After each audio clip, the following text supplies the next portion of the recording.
ended up that we were working in the newsroom till 1 in the morning. Thank goodness Mr. Grant told us not to come in till noon today. Oh, did you say you wanted bacon? Bacon? No, just a hard-boiled egg. Just a 70-calorie hard-boiled egg for old Tubbo. Well, maybe a little dry toast with some butter on it. Do I smell jam? Ladies and gentlemen, the dieter. Mary, I'm entitled to break my diet a little. I've been good all day. It's 10:30 a.m. Who is it? It's Phyllis. Why is it always Phyllis when I'm in a good mood? Hi. Like it?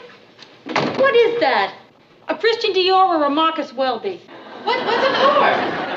Well, La's receptionist left to get married, so for the past 2 days I've been subbing. And it is so satisfying, Mary, I cannot tell you. La's receptionist, huh? How are things in the skin doctor game? Dermatology, Rhoda. Oh, you know how it is there, hectic and crazy. Oh, the wonderful, wacky world of bad skin. Mary, I cannot tell you how satisfying it is to be working again. Most people would say, Phyllis, you have everything. What more could you possibly want? And I say, well, it's just not enough for me. I mean, being a model wife and a perfect mother. You know how I am. Mm-hmm. We just have a hard time believing it is all. I have to go to the hairdresser's. Don't you have to be at the office? How can you have your hair done? Mary, it's for those patients I'm doing this. I feel if I look my best, it gives them hope.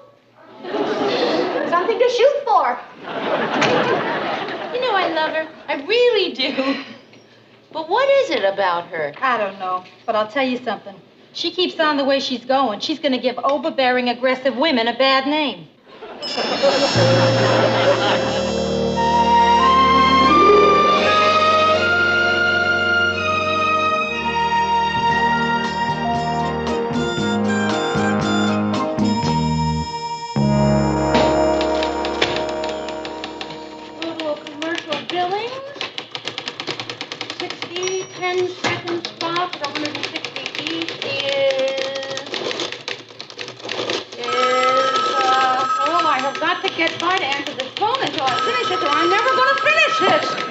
Newsroom, hello?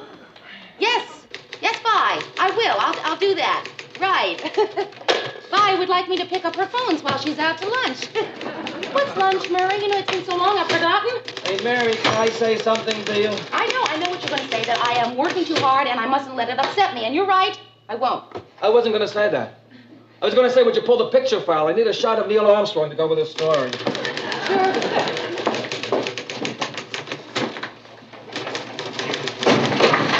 Oh, hey, let me help you. No. They're in alphabetical order. How do you put photographs in alphabetical order? You take the last names of the most important persons in the picture. Oh, this one's tough. Who've you got? The President and Joe Namath.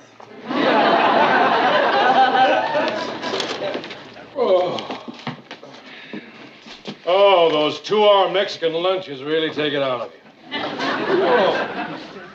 I think I'll go to my dressing room and have a little fiesta. Nothing like a little naparino to pick you up. Kind of makes you want to cry, doesn't it, Murray? Okay, everybody stop working for a minute. Now, the program manager is so impressed with the way we muddle through a half hour of news that he's expanding the show to a full hour. Hey, Lou, that's terrific. Wow. That means a little more work from each of us. For those who consider twice as much a little more. I want you all to think about how we're going to fill that extra half hour. I'd like to propose that we double the airtime of this fella right here. Thanks, Ted. That'll give me 2 whole minutes to do the weather. Say no more, Gordo. You don't have to tell me. You and I speak the same language. Right on. What's that? Well, forget it. Mary, I want you to give top priority to filling that extra half hour. Mr. Grant, I figured that if I skip lunches and work overtime for the next 2 weeks, I could maybe catch up to where I was a month ago. Which was? 3 weeks behind. There's a little extra money for all of us. Not much. No, Mr. Grant, the little extra money is not going to help me get this work done. Hire an assistant. What I need is an assistant. You mean it? Sure. Call personnel and tell them you need somebody. Tell them you can pay $82.57 a week. Mr. Grant, where did you get that figure? That was the little extra money for all of us.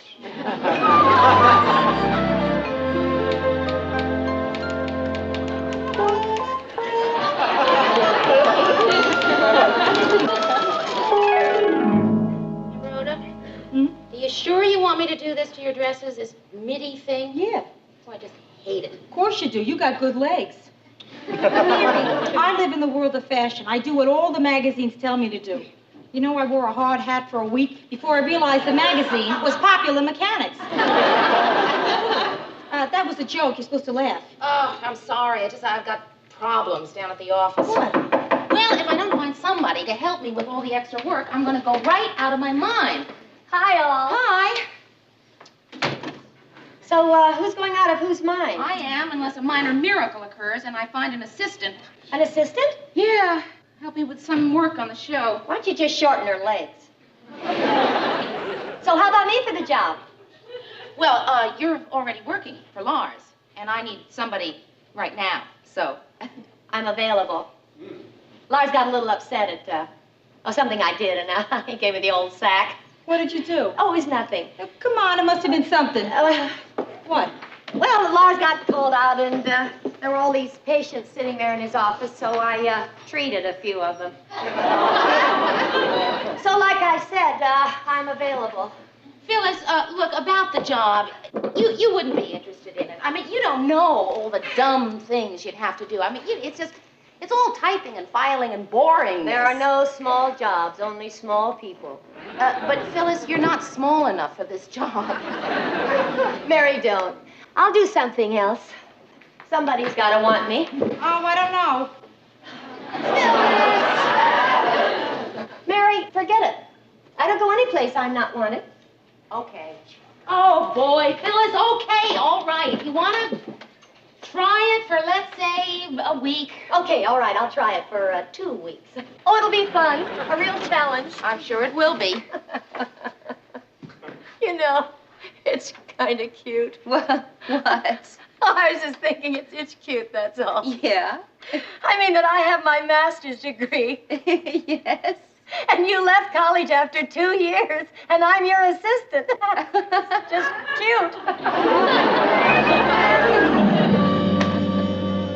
And I'm telling you, Lou, it wasn't easy in those days, those early days. Wild-eyed kid with a dream. Dream to be an anchor man. Grabbing at Lady Luck. Running around, helter. Is Mary here yet? Skelter.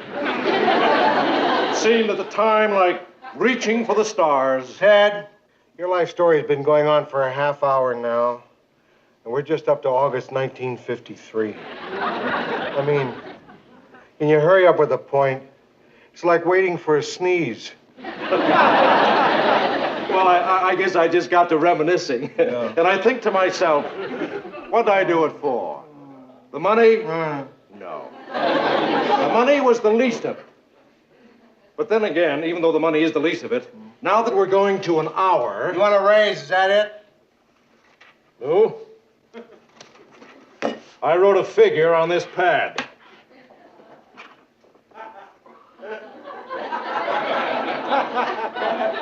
Ted, I wrote 2 words on this pad.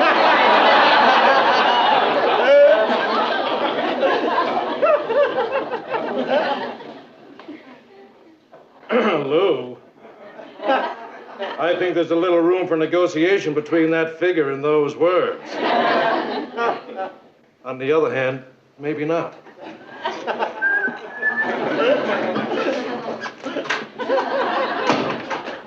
Phyllis, I am saying, problem with your maid or no problem, this cannot happen again, an hour late. Mary, don't do it to yourself. Don't be a robot tied down to schedules and clocks.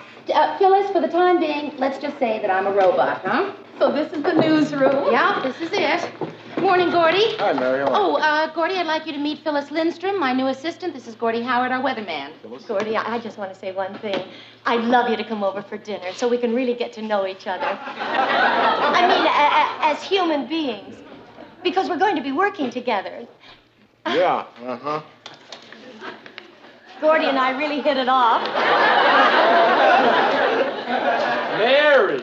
Oh, morning, Murray. Murray, I'd like you to meet my new assistant, Phyllis Lindstrom. This is Murray Slaughter. How do you do, Murray? Hi, I'd love you to Phyllis. come over for dinner if you're not... Mary, where have you been? Lou started yelling for you an hour ago, so I had to cover for you. Oh, thank you. What'd you tell him I was doing? Hanging up your coat.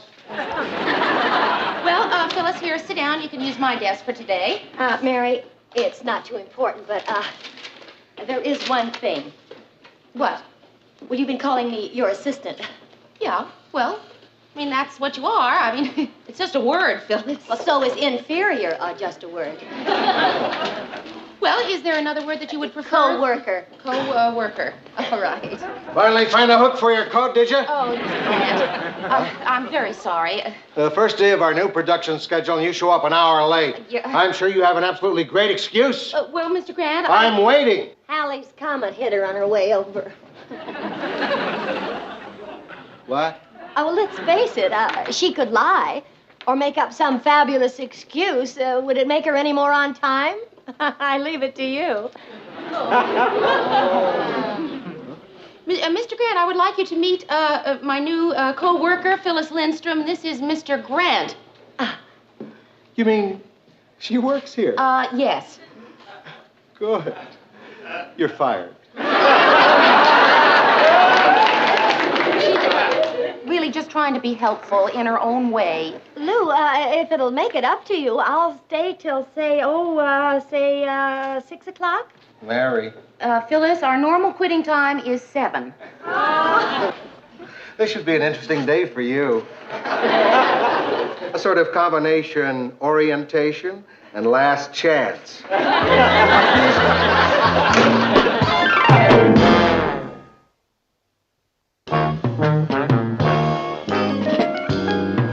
Okay, Phyllis, this has to go into Mimeo tonight. Phyllis? Oh, yes. What do you want me to do? Well, all you have to do is just sort this stuff into 2 piles. The pink sheets and the blue sheets. The pinks and the blues, the pinks and the blues. Kind of like little girl babies and little boy babies. Uh-huh. And? That's it. That's it? Mm-hmm. Well, that's so boring. Don't you have people who do that sort of thing? Yeah, Phyllis, I have a person who does this sort of thing. You. I know this doesn't rival working in a dermatologist's office. Mary, do you have the rubber stamp with my signature on it? I have to autograph these pictures. No, I'm sorry, Ted, I don't know where it is. Yes, Phyllis Lindstrom, my new co-worker. This is Ted Baxter. Hi. Well, Ted Baxter. How can I find the words? I don't know. Of course, I'm thrilled and excited. Yes, of course. However, there is something I feel compelled to say. It has to do with the impression you make on others and the tremendous impact you have on people and how outrageously attractive you are. Oh, I'm boring you. You're not. You're not. Cross my heart, you're not. Go on. But would you frustrate them, Ted? You're strong. You're too strong. Almost distant. You know you're the first one around here to recognize that. Look, I have to go to the studio right now. What are you doing here? Oh, we're just some stuff. Come with me. Phyllis, how's that stuff coming? Sorry, Mary, but I need this girl. Yeah, well, Ted, she's supposed to be doing the filing. She has more important things to contribute to this show than just filing some dumb blue papers. Don't worry, Mary. I'll do it later. Hi, Gordy. Yeah, uh-huh.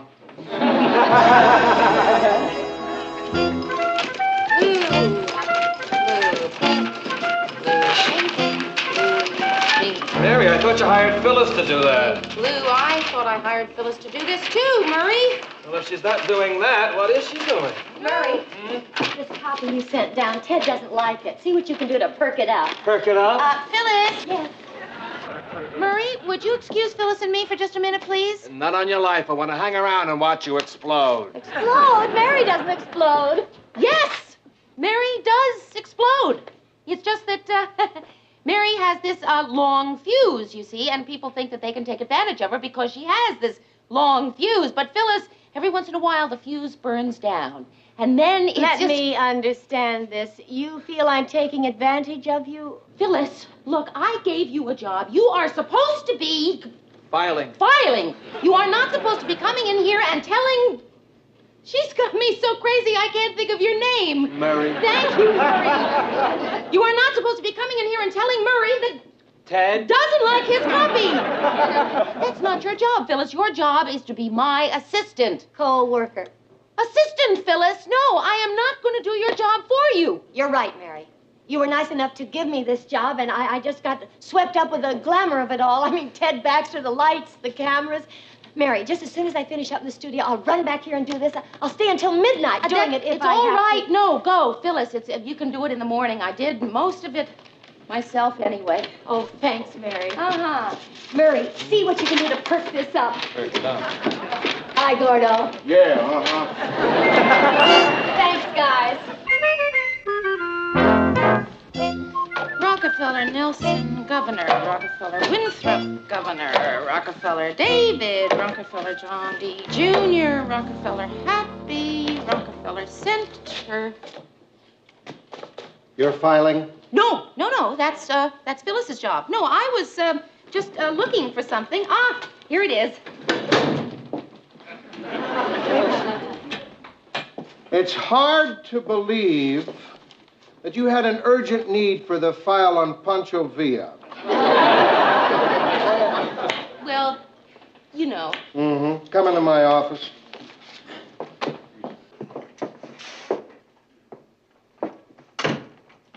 Mary, I'm going to ask you a question, and I want the truth. How's your new assistant, Princess Margaret Rose, shaping up? Just fine. Just fine. You know, it takes a little time to, but she's going to. She's going to be just fine. Just fine. Of course, she has been spending a lot of her time with Ted in the studio. They seem to really have hit it off. I mean, to the point where you might say that she's not quite doing a single bit of work around here. Mary, you could use a little fatherly advice. The fatherly advice is, why'd you hire her? Well, that's a hard one to explain, Mr. Grant. She's a crackerjack typist? She's a great organizer? A whiz at shorthand? She helped me find my apartment. Ah! Rule number 1, don't hire friends. I hired a friend once. You know what happened? Worked out great. But that's me. You can't handle it. I can't handle Phyllis. I mean, I've known her for years, and she's very intelligent, you know, and, well, let me put it this way, Mr. Grant. If Phyllis were drowning, her life wouldn't flash before her eyes. Eleanor Roosevelt's life would flash before her eyes. She's... Lou, can I see a minute? No, I'm busy. Oh. What'd he say? Well, What'd he say? he's busy. He's busy? Well, use your strength. Go on, try it again. All right. Lou, you and I are going to have a little talk. What do you want? I want her here. Ted, I'm too busy to play games. Well, all right. I'll just talk to the general manager. All right, Ted. Let's talk. Phyllis, I think you and I have some filing to do. Remember when we had that little discussion yesterday? Well, that figure is still in my mind, and this time you're not going to talk me out of it. What's more, not only do I want that raise we discussed, but I also want some new writers on the show. Now, Phyllis here tells me this Norman Mailer fella's pretty good. And if he's not available, how about this Truman Capote? E. Oh, yes, that's right. Truman E. Capote. Look, Ted. Now, Lou, you look. Either I get what I want, or I don't go on tonight. Mary, would you get me the file on available anchormen and their phone numbers? I may need somebody tonight. Yes, sir. He's bluffing. You're bluffing, Lou. Trying to pull the old blufferino, eh? Well, it won't work.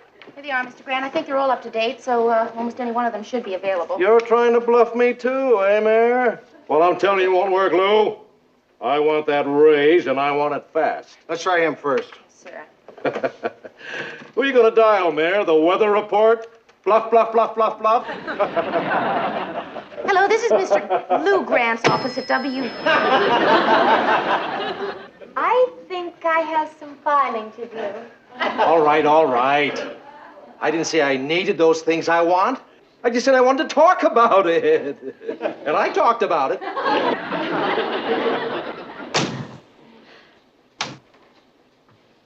Who are you calling? It's going to be fair and warmer. Mary, she's dangerous. She's actually got Baxter convinced he's capable of human thought.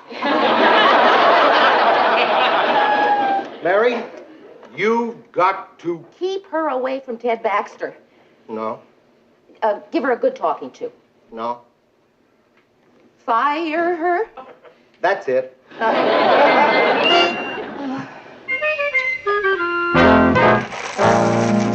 Seems a little barbaric, doesn't it? Putting candy out to fire somebody. Melts in your mouth, not in your unemployment line. Rhoda, she was so awful at work today, but it's just... See, I know it's because underneath that confidence, she's really a massive insecurity, you know? So how am I going to tell her I have to let her go? I don't know, but you'll think of something, Mayor. You're good at that. It's me.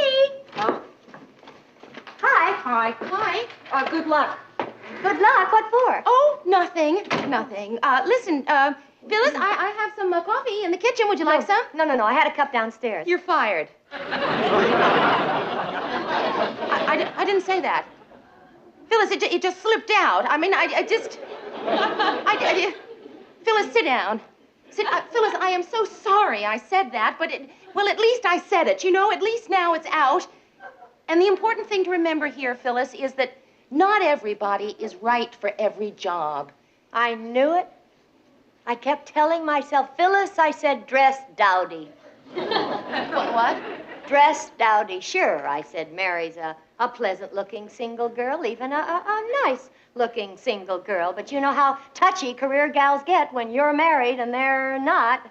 Phyllis, what does your being married and my being not have to do with this? Nothing. No, we'll just say you fired me because I'm not right for the job. Okay? Want to say that?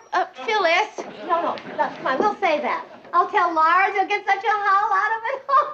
Don't worry, Mary. It doesn't matter, really. Lars and I have fantastic plans for tonight. You know how married people are. Oh, where are you going? Oh, we're staying home.